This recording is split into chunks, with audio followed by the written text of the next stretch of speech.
একটা কথা আছে না, পুরুষরা জেদ করলে হয় বাদশা আর মেয়েরা জেদ করলে হয় বাজারের বেশ্যা। কথাটা শুনতে খারাপ শোনা গেলেও এটাই বাস্তব। আসলেও একটা কথা আছে না, নদীর পানি ঘোলা ভালো, জাতের মেয়ে কালো ভালো। কিন্তু আমাদের সমাজে কিছু কিছু মানুষ আছে যে সুন্দর চামড়া দেখেই ভুলে যাচ্ছে। আজকে সেই সব মানুষদের কথায় আমি উত্তর দেব। আমি হয়তোবা আমার এতটাই রাগ, সবার তো আর সমান না, আমার একটু রাগ বেশি, কিন্তু অজালা খাওয়া যায় তো অজালা দেখা যায় না। দুষ্টু গোয়ালের চেয়ে শূন্য গোয়াল থাকা ভালো। একটা মানুষ আছে না, মানুষকে যদি শেষ করে দিতে লাগলে পিস্তল ছুরি লাগে না, শুধু একটা দূর চরিত্রের কাল নাগিনের সে বিষাক্ত যদি কোনো পুরুষ বা মেয়ের জীবনে কোনো পুরুষ বা বউ আসে, তাহলে তার এক নিমিষেই সেই বউটি শেষ করে দিতে পারে। এইসব নিয়েই আমার একটা গল্প, হয়তোবা আমি পেজ বা ভিডিও ছাড়ি। এইগুলো আমার মনে হয় 100-র ভিতরে 95% ভাইরা আমাকে অনেক অনেক স্যালুট এবং সুন্দর সুন্দর কমেন্ট করে। আর কিছু কিছু দূর চরিত্রের বেহাইয়া মাইয়াপুলা আছে, তাদের খুবই গায়ে লাগে এবং সেই সব মেয়েপুলারাই হচ্ছে আমাকে এসে উল্টাপাল্টা মেসেজ করে।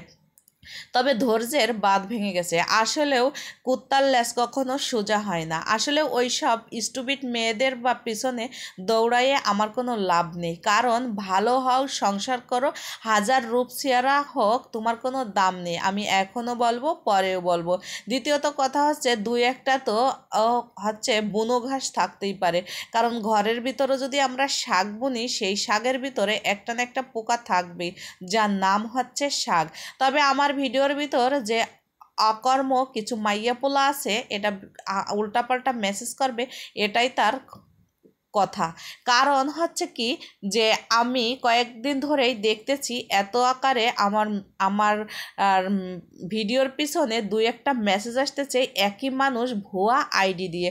কারণ সেই সব আইডিতে আমি ঢুকে দেখলাম যে এই সব মানুষ আমার একদমই পরিচিত, মুখেই হোক আর রক্তেই হোক, কারণ হচ্ছে তাদের সহ্য হচ্ছে না, তারাই এইগুলো কীর্তি কাহিনী করে বেড়াচ্ছে, স্বামীকে অসম্মান করতেছে, স্বামীর মা বাবাকে অসম্মান করে কথা বলতেছে এবং নিজেই রাজত্ব করতেছে।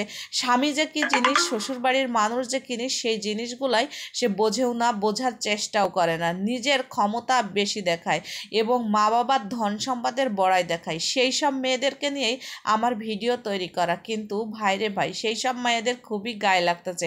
আজকে ধৈর্যহারা হয়ে আমি দেখলাম কেন এইসব মেয়েরা বা কোনো মানুষ আমাকে এইভাবে মেসেজ করতেছে। দেখলাম যে না, একদম দূরের কখনো কেউ না, যারা আমাকে চেনে জানে বোঝে, তারাই আমাকে এইসব উল্টাপাল্টা মেসেজ করতেছে। এমন কিছু তোমরা করো না যে আমার সার্ভার বা অন্য জায়গায় তোমাদের একদম সরাসরি ডাইরেক্ট লাইনটা আমার এনে মুখের উপরে তর্ক করে তোমাদের সঙ্গে মুখ কালাকালি করে কথা বলতে হয়।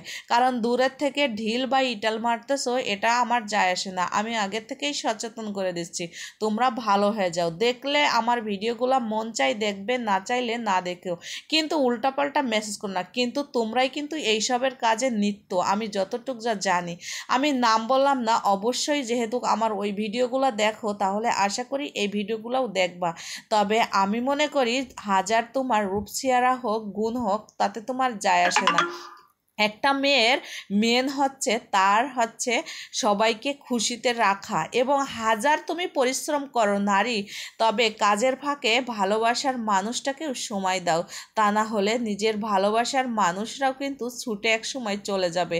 আর স্বামী তো দূরের কথা, স্বামীরা সবসময় চায় পরিপাটি থাকতে, কারণ তুমি ঘরের কাজও করবা, ছেলে মেয়েও সামলাবা এবং স্বামীকেও সময় দিবা।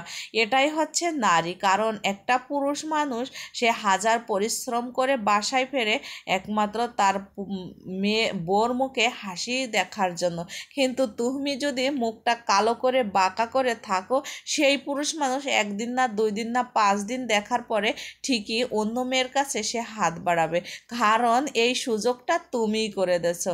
আর আমি বলতে গেলে দোষ। আর এখানে আর একটা কথাও বলি, এক আপু আমাকে কমেন্ট করছে, আমার তো বিশ্বাস হয় না আপনার স্বামী সন্তান পরিবার আছে। না আপু, আমার স্বামী সন্তান পরিবার সবই আছে, তবে আলহামদুলিল্লাহ আমি ভালো আছি। সবাই ভালো থাকবেন, সুস্থ থাকবেন, আল্লাহ হাফেজ।